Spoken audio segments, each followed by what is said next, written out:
انت فعليا ختمت الكره. عطني منتخب عالمي الان سوى الاربع اشياء هذه كلها مع بعض.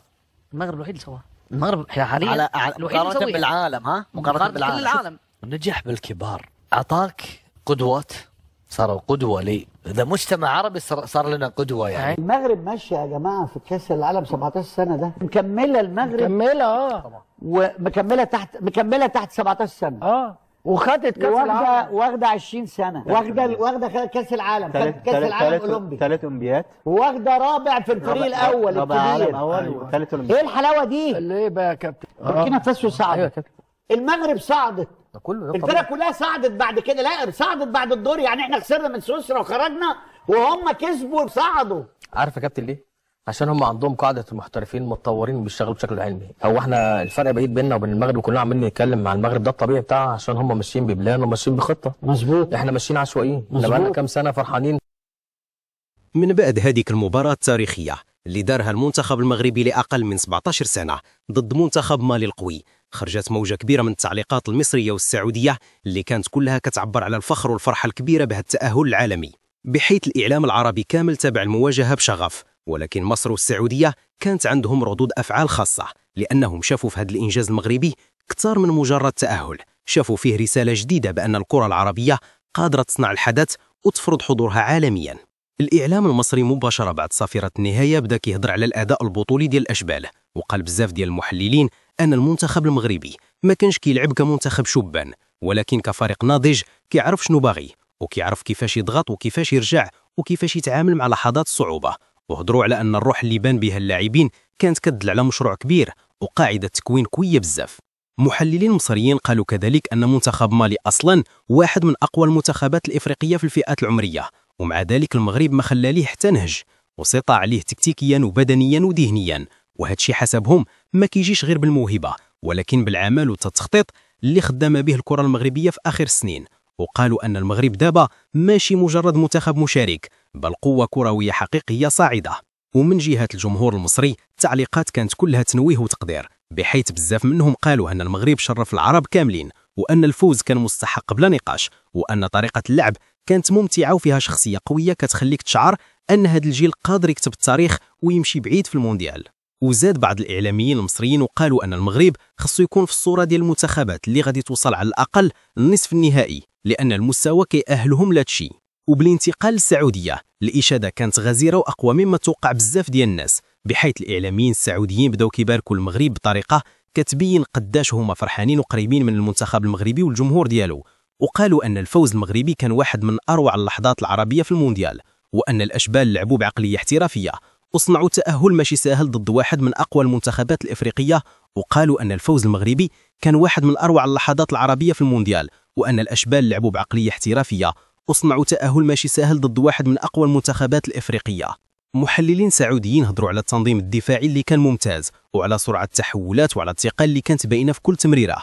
وقالوا ان المنتخب المغربي عطى درس جديد في كيفاش كتكون الكره الحديثه، وان هذا الجيل غادي يكون عنده مستقبل كبير، وان السعوديه كتعتبر النجاح المغرب نجاح عربي مشترك، لان الهدف ديال العرب كاملين هو انهم يشوفوا منتخباتهم واقفه في المونديالات وبوجه قوي. والجمهور السعودي ايضا ما بخلش بالتهاني، ومواقع التواصل كانت عامره بالكلمات اللي كتبارك المغرب وكتصفق لهذا الجيل الذهبي، بحيث قالوا بزاف منهم ان هذا المستوى ما كانش مفاجاه، لان المغرب في الفئات العمريه دائما كيبان بواحد الوجه المشرق، واللي كيأكد ان التكوين عندهم ماشي كلام ولكن واقع كيشوفوه كاملين في الميدان.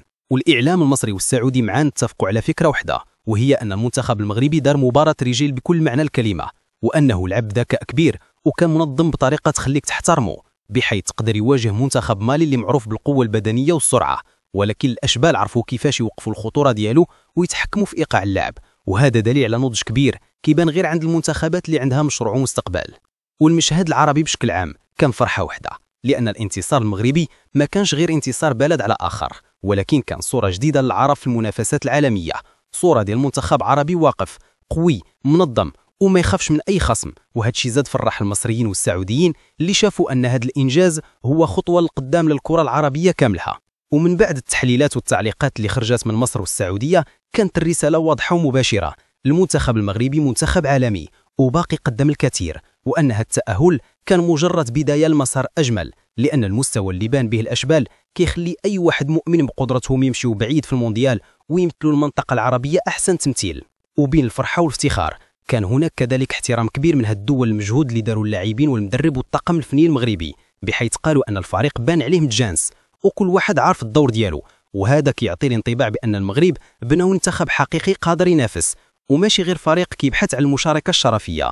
والتعليقات المصرية والسعودية كانت كلها كتختم تقريبا بنفس جملة فيها الكثير من الحب والاحترام، وهي مبروك للمغرب، مبروك لهذا الجيل الرائع، ومبروك للعرب كاملين، لأن المنتخب المغربي كتب فصل جديد من الحكاية وورى أن العرب قادرين يكونوا في القمة إلا خدموا واجتهدوا وآمنوا بأنفسهم.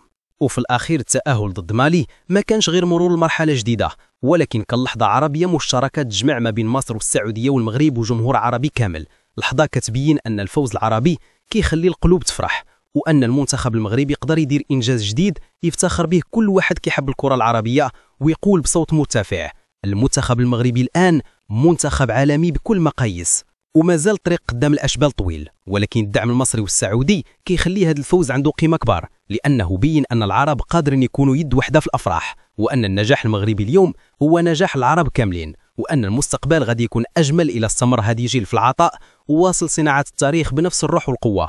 وفي الختام الكلمة اللي جمعات مصر والسعودية كانت واضحة ودافعة: مبروك المغرب، مبروك لهذا الجيل الرائع، ومبروك للعرب كاملين، لأن المنتخب المغربي كتب فصل جديد من الحكاية وورى أن العرب قادرين يكونوا في القمة إلا خدموا واجتهدوا وآمنوا بأنفسهم. وفي الختام التأهل ضد مالي ما كانش غير مرور لمرحلة جديدة، ولكن كان لحظة عربية مشتركة تجمع ما بين مصر والسعودية والمغرب وجمهور عربي كامل، لحظة كتبين أن الفوز مع عربي كيخلي القلوب تفرح، وأن المنتخب المغربي يقدر يدير إنجاز جديد يفتخر به كل واحد كيحب الكرة العربية ويقول بصوت مرتفع: المنتخب المغربي الآن منتخب عالمي بكل مقاييس.